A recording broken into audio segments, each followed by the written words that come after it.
S Gaikwad या YouTube चॅनलवरती आपले स्वागत आहे। हा व्हिडिओ बनवण्यामागचा उद्देश हा होता की 12 जानेवारी 2026 पासून आपण MPSC संपूर्ण PYQ बॅच 2011 ते 26 11 जानेवारी म्हणजे आजच्या ग्रुप सी एग्जाम पर्यंतचे जे सर्व MCQ होऊन गेले, PYQ होऊन गेले, त्या सर्वांचा आढावा इन डिटेल मध्ये तुम्हाला मी येथे देणार आहे।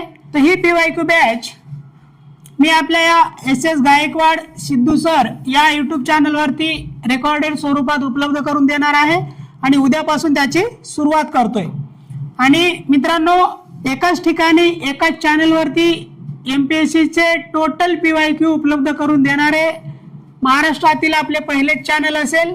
यामध्ये आपण polity, history, economy, geography, science, environment व इतर जे काही विषय असतील त्या सर्वांचे PYQ या ठिकाणी मी इन डिटेल तुम्हाला उपलब्ध करून देणार आहे। परीक्षा कोणतीही असो, MPSC ची असो की UPSC ची असो, PYQ शिवाय आपल्याला पर्याय नसतो।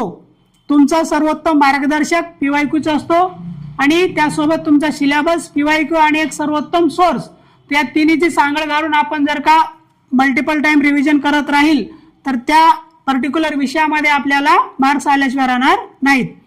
तर या ठिकाणी कोणतीही परीक्षा असली तरी आयोग PYQ ला सोडत नाही, हे आपल्याला वेळोवेळी दिसून आलेलंच आहे आणि PYQ घेतल्याशिवाय आयोगाला पर्याय नसतोच। PYQ आधारित डायरेक्टली इनडायरेक्टली बहुतांश प्रश्न आपल्याला रिपीटेड झालेले दिसतात। तर करिता आपण या सर्व PYQ चा आढावा घेऊन अगदी कमी वेळात उत्तरापर्यंत जाण्याच्या काही छोट्या छोट्या ट्रिक्स असतील त्या पण मी इथे शेअर करणार आहे। आणि हे फक्त PYQ नसतील तर या PYQ च्या माध्यमातून मी संपूर्ण GS चं तुमचं रिव्हिजन करून देईल, यात काही शंका नाही। आणि ऑफलाईन ज्यांना या बॅच बद्दल जॉईन करायचं असेल, ऑफलाईन ज्या कोणाला, तर त्यांनी आपली पोलस्टार अकॅडमी चंद्रपूर या ठिकाणी आहे।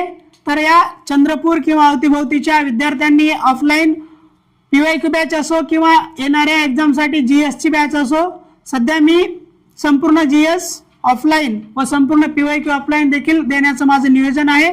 आणि येणाऱ्या काही दिवसात तुम्हाला येणाऱ्या ग्रुप सी साठी, ग्रुप बी साठी टेस्ट सिरीज पण उपलब्ध करून देणार आहे। तर याचा तुम्ही पुरेपूर फायदा घ्यावा व आपल्या मित्रांना देखील तुम्ही याबद्दल माहिती पोहोचवाल अशी अपेक्षा करतो। तर उद्यापासून कंटेंट अपलोड वगैरे करत राहील, तर त्याचा तुम्ही फायदा घ्या। धन्यवाद।